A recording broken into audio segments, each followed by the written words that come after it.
Yo, Hegassen here, and we're all Nakama, so you can call me Fidzy. Happy Pokemon Go Fest 2020. If you've been playing like me, been playing all morning, what did you catch? Did you get any shiny unknown? I got a shiny unknown G.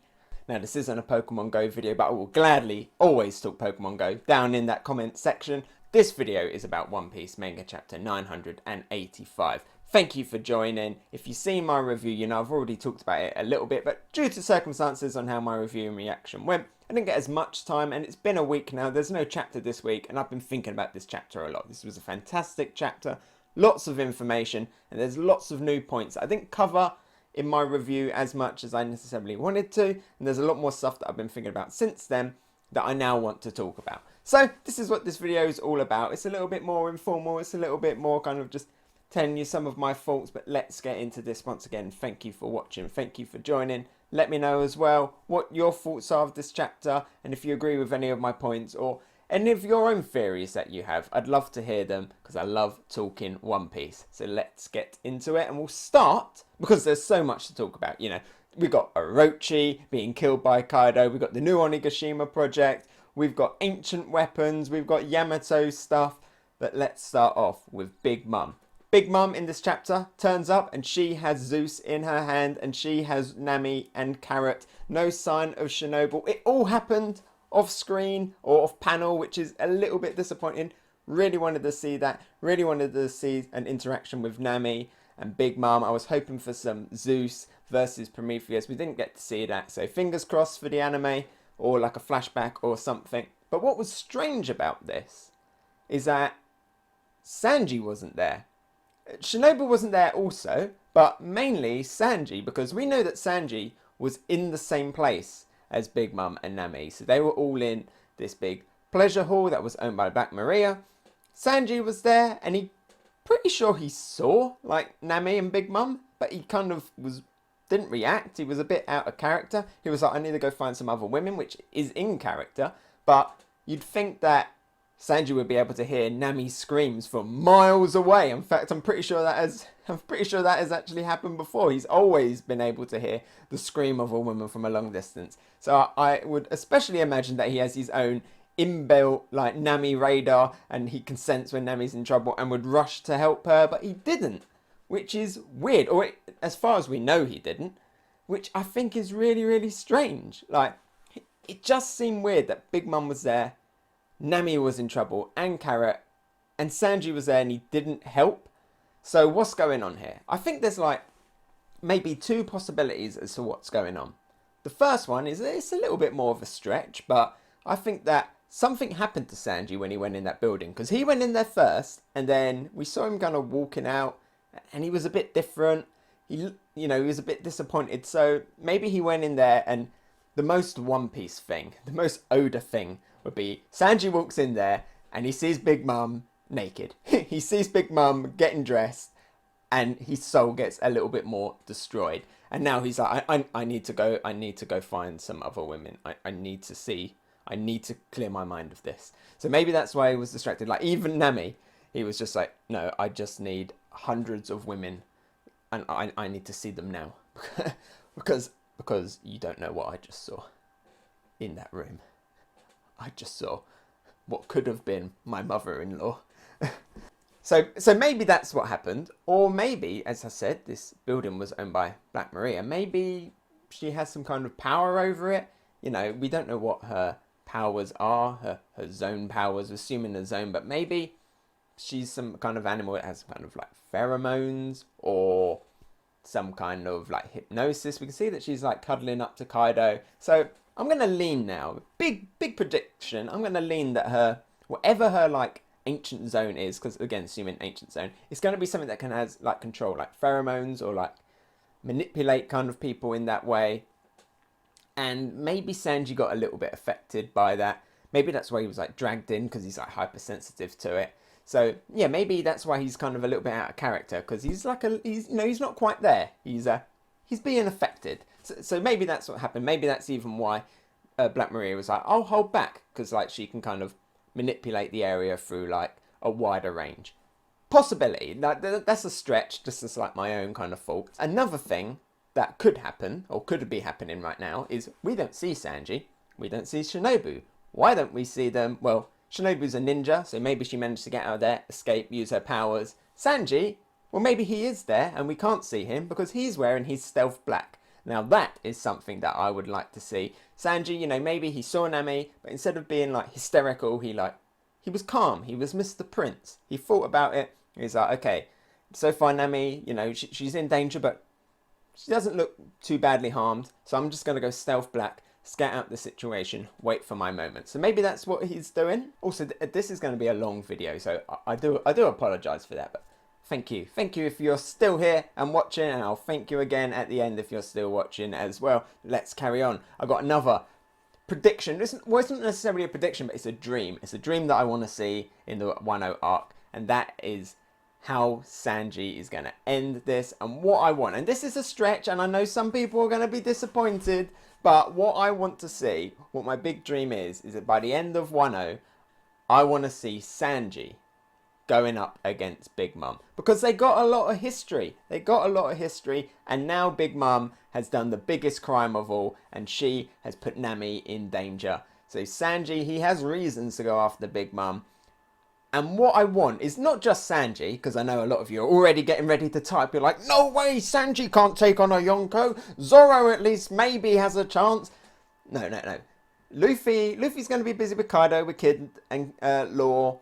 Maybe Zoro as well. Maybe Zoro's taking on like King or something like that. I was thinking maybe Orochi, but as we'll talk about a little bit later on, I don't think that's the case anymore. But you know, they're going to have their own opponents. Hear me out. How about we got Sanji leading a group of the Whole Cake Island crew? So, you know, we've got Sanji, we got Jinbe, we got Nami, we got Brook, we got Chopper, and we got Carrot, and they're all going in with Raid Suit Osoba Mask Sanji at the front, taking on Big Mum and her homies. I think that'll be really awesome, you know, because there's a lot of stuff there. You got obviously Sanji and all of his history with Pudding and everything, and his family. Then you've got Nami, who, you know, wants to get Zeus back and maybe can go after Prometheus. You've got Brook, who's had some great interactions with Big Mum and, you know, has the powers to take on Big Mum, deal with her homies while everybody else is dealing with Big Mum. You've got Jinbe, former subordinate of Big Mum, and he's had some clashes with Big Mum as well. So let's have Jinbe going back there. He'd be a great asset to go up against Big Mum, because we've seen him and Big Mum have a little fight already, and that was really epic. So let's get Jinbe back in there. Carrot has history with Pedro as well, you know, so maybe she goes off and she fights Perospero at the side. We haven't got Pedro anymore, so hey, why don't we substitute Pedro? Let's have Beppo step in. He can go Sulong because Beppo has history with Big Mum, because Big Mum killed Zeppo. So, you know, he's not a member of the original Whole Cake crew, but he could let him be a substitute. I just thought about that just now, so just throwing that in. And then we have Chopper. It just gives Chopper something to do. And he's had interactions with Big Mum as well this arc too. So let's have all of them going in against Big Mum. That'll be fantastic. And, you know, maybe the Germa might come back and they might want a little bit of revenge, you know, on Big Mum, and they could arrive in Wano because they know that Big Mum is there. Then we can have Sanji with all of his family, all in their raid suits, teaming up, going against Big Mum with the rest of the Straw Hats that went against Big Mum. That's my dream. That's what I want. That's how I want the kind of Big Mum in Wano stuff to end. And I think that'll be a good opponent for Sanji and for all of them other people. Well, Luffy and Zoro, they're off dealing with Kaido's side of it. So let's end the Whole Cake arc with the Whole Cake people, and let's have Zoro and the rest of them, you know, like Frankie and Robin, they can go deal with Kaido and maybe Orochi and all of that lot to decide. So yeah, Sanji versus Big Mum, that is my dream. That is what I really, really want. That is what this channel is supporting. Let me know if you would like that or if you absolutely hate me now. Oh, by the way, just because I know that people will mention this, I know Luffy said to Katakuri that he was going to come and beat up Big Mum. So I'm not saying that Sanji is going to like completely defeat Big Mum and take her out for the rest of the series, but at least hold her back, stop her from like interfering with Luffy and all that lot, and at least get her to the point where she has to retreat or fall back or stall her long enough where her being in the fight no longer matters, and then Luffy can come back with new powers, come along and like just knock her out. So yeah, I think Luffy might still kind of do his promise and that, and I'm not expecting Sanji to be like, Sanji, the Yonko defeater, you know, but at least hold her off. And I still want to see that fight. It doesn't matter anyway, because I want to really see that fight. Ancient weapons. Ancient weapons were brought up as well in this chapter. Big bombshell, big name that we haven't actually heard in a long time, the ancient weapons. Been stuff that we dealt with in quite, you know, pre-time skip, sorry, One Piece. But hasn't really come up much post-time skip. So now we're getting back into ancient weapons. And I've had a little theory about ancient weapons in the past. And my theory with that is that we have 3 princesses and we have 3 ancient weapons, and we already know that one of the princesses is an ancient weapon. So my theory is that Shirahoshi, Vivi and Rebecca are all ancient weapons, or at least connected to ancient weapons. Okay, one of them is a stretch. I'll get into that in a little bit. But Vivi from Alabasta. Alabasta has connections to Pluton. We know that Vivi is being targeted by the world government, by Im-sama. So we've got them 2 connections with Shirahoshi and Vivi already linked to ancient weapons. Rebecca is the big stretch. Rebecca is the one that has no connection to ancient weapons, but the ancient weapon that is left is Uranus. And Uranus hasn't been in the story yet, so we don't know where that is. It could be in Wano, but we haven't had confirmation of that yet. So maybe Rebecca and Uranus could be connected, but it is a stretch at the moment. But I just think it's weird that we have the 3 princesses. They were such a big deal. We saw them in the Reverie, coming together, talking, all got connections with Luffy and everything. It'd be weird if like 2 of them were involved in ancient weapons and then Rebecca was just there. So I feel like it is better if all 3 of them are kind of connected to ancient weapons and then they all have a purpose going forward. Otherwise, why keep Rebecca around? Why make her such a big deal with Shirahoshi and Vivi?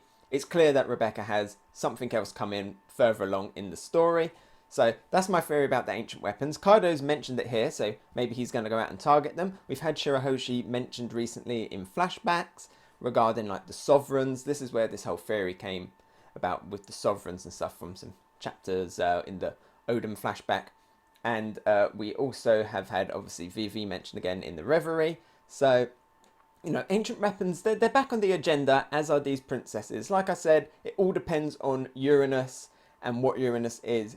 Could be maybe something in Wano. For a little bit I was thinking maybe it could be, you know, the big skull of Onigashima. Maybe that could be like Uranus, and like you revive it and you get this like giant that's like, that is Uranus. Or maybe Uranus is kind of like Shirahoshi's power, but it lets you control the ancient giants. Kind of like the founding titan from Attack on Titan. But I'm thinking Onigashima is something else, and again I'll talk about that a little bit later on in this video. And if it was that, then we would need, in order to keep this theory going, we would need a new princess, unless somehow Rebecca ends up back connected in it. And then who would that princess be? Yamato, maybe? I doubt it. Doesn't really fit the kind of, doesn't really fit the same as the other ones, you know. She isn't a princess per se, and if she was, then he would like to be a prince because Yamato wants to be like Oden. And I will be referring to Yamato, by the way, as a he, at least for the time being, because that is what he wants to be referred to as. Yeah, I don't think Yamato, because wants to be like Oden, and I think Yamato has his own story that, another thing that I'll talk about in a little bit, so lots to hopefully look forward to. So Yamato, I said, maybe not going to be one of the princesses, maybe not going to be connected to the ancient weapons. So what is Yamato's role going to be? In this chapter, Yamato, he was like, I want to join you, Luffy. I want to join your crew and venture out to sea.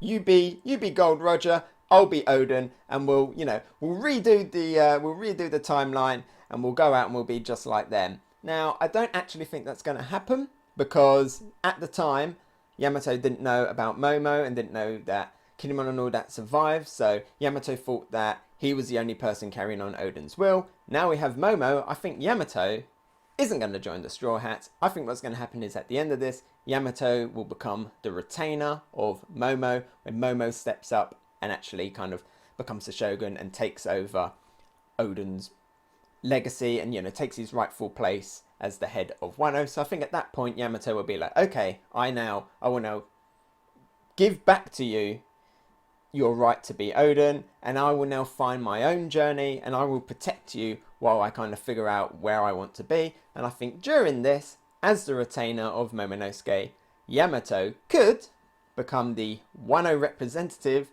in the Grand Fleet. So that is my hope. Here on the Hegassen channel, I am not Team Yamato for Straw Hat. I am Team Yamato for Grand Fleet. That would be awesome. Yamato leading the Wano group of samurai in the Grand Fleet, expanding the Grand Fleet.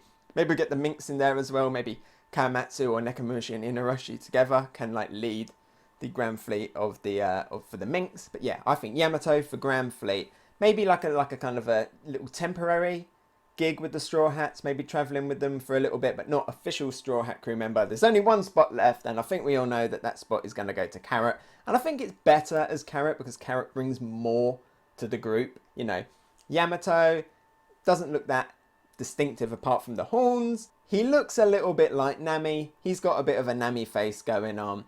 Another sword user, whereas Carrot, Mink, Sulong can act as the scout. I don't really see what Yamato's role would be in the crew apart from being like, hey, I'm like Odin. So yeah, I think Yamato for Grand Fleet.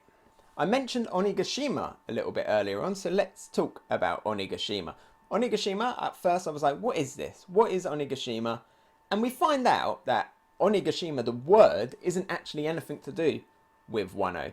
At least as far as we know, because the island was called something else. I think it was Ashuradoji or Raizo or someone that was like, oh, they've changed the name of that island to Onigashima. And now Kaido is like, I want to turn Wano into the new Onigashima, into Onigashima. So there'll be no more Wano, there will only be Onigashima. So what is Onigashima?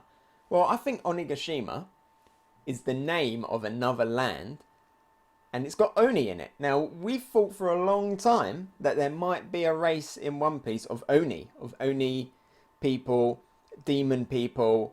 You know, that's why loads of people in One Piece have like horns and wings and stuff. So maybe this was like their old homeland. Their old homeland was Onigashima, and it got lost, maybe even in a war with Wano way back in the past.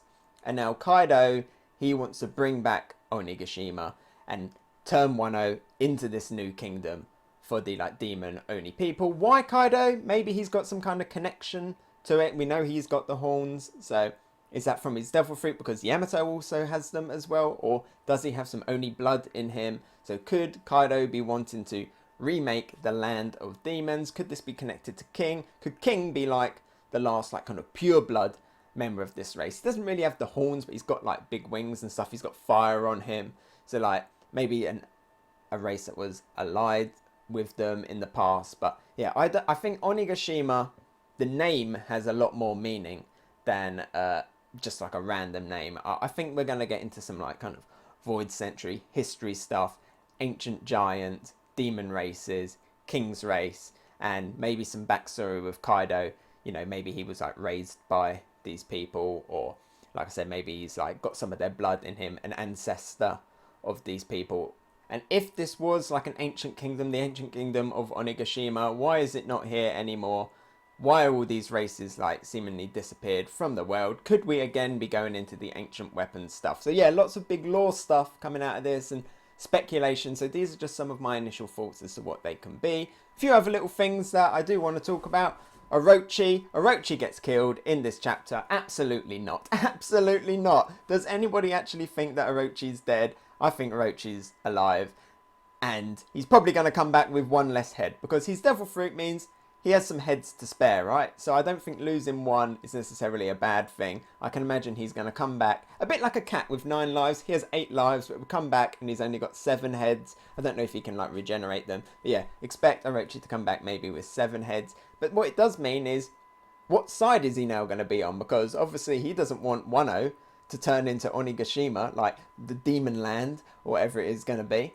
He doesn't want it to fall completely under Kaido's rule. He thought he was in charge of Wano, and Kaido was just kind of there making the weapons, chilling out, protecting him. But no, now he actually has to fight for his homeland as well. So is he going to be an ally? Now, I don't think he's going to be like, you know, best buds, Orochi for Straw Hat kind of deal. But I can see him as like an enemy of my enemy is my friend. A little bit of a Caesar clown kind of a deal where he's working with them, but he's still a jerk and he's still a bad guy at the end of the day. You know, maybe he helps them a little bit reluctantly, and then at the end they still kind of have to fight him as like a little side thing, or maybe like he's still kind of looking for opportunities to stab him in the back as they go along. As for his people though, that also makes it interesting. We've got Fukurai Kuju, has connections to Shinobu, so maybe the Oniwa Bunchu are now going to turn and they're not going to be opponents. We don't know a lot about them anyway. And of course we've got Orochi's samurai, his like little police force. So are they going to turn as well? Because maybe the fact that we didn't know a lot about them just means that they can just become allies anyway. So it's not really that big a deal. So yeah, lots of mix up. Kanjuro though is the biggest confusion because he's probably going to serve whatever Orochi is, but he's definitely a massive jerk that needs to be slapped and defeated, which Kikunojo is doing right now. So that's going to be a little bit interesting. Maybe he is going to end up helping, and then we can see more interactions with like him and Kinemon and stuff, and it could be some good. It could be a window into some good conversations between the two, and like some finding out a little bit more backstory. Maybe in the end Kanjuro remembers all of the good times that they had and sacrifices himself, or something predictable like that. But it does, I like this. I love that moment where Kaido killed Orochi, not just because it was good seeing Orochi get his head cut off, but also because it really mixes up the story, really mixes up who is good, who is bad. We already don't know who is good, who is bad, because Sparrow says that he's not going to listen to Big Mom, is going to go against Kaido. Is that going to happen? We've already got the Tobiropo all infighting. Queen saying that he wants to take out a member of the Tobiropo. So it's a big mix-up bag at the moment. You know, you've got everybody in Onigashima in a big bag. It's just been shaken up. You don't know who's going to be fighting who. At the end of the day, as long as Sanji gets to take on Big Mom, I don't care. But yeah, very interesting. Really great chapter. Has got loads and loads of stuff to think about. You know, I didn't even really cover the fact that Orochi now has a sword for a leg. How on earth does he walk? Where did the sword come from? Did it like come out of his leg like Wolverine's style? Let's not think about it, but really good chapter. I already reviewed it. I gave it the best possible score I could give it because it was fantastic. And the fact that I'm doing another video just tells you how much I loved it. And I cannot wait for the next chapter. Let me know what your thoughts are, what your theories are. What did you think of this chapter? What are you thinking is how Wano is going to end, where it's going to go. Thank you for sticking by. I said I was going to thank you again. Here it is. Thank you. Hearing all my crazy ideas. Let me know. Why do I keep saying let me know? Let me know. Comment now. No, honestly, thank you very much. And yeah, see you at the next chapter, hopefully. What's that? Hey, so thanks for watching. What did you think? Let me know about it in the comments below. And if you enjoyed my video, maybe give it a like. And if you really liked it, why not subscribe? You can follow me on Twitter, Instagram and Twitch. Oh, and here's a related video you might enjoy, and something more fresh. I've been Hegassen, and I'll talk to you next time. Bye!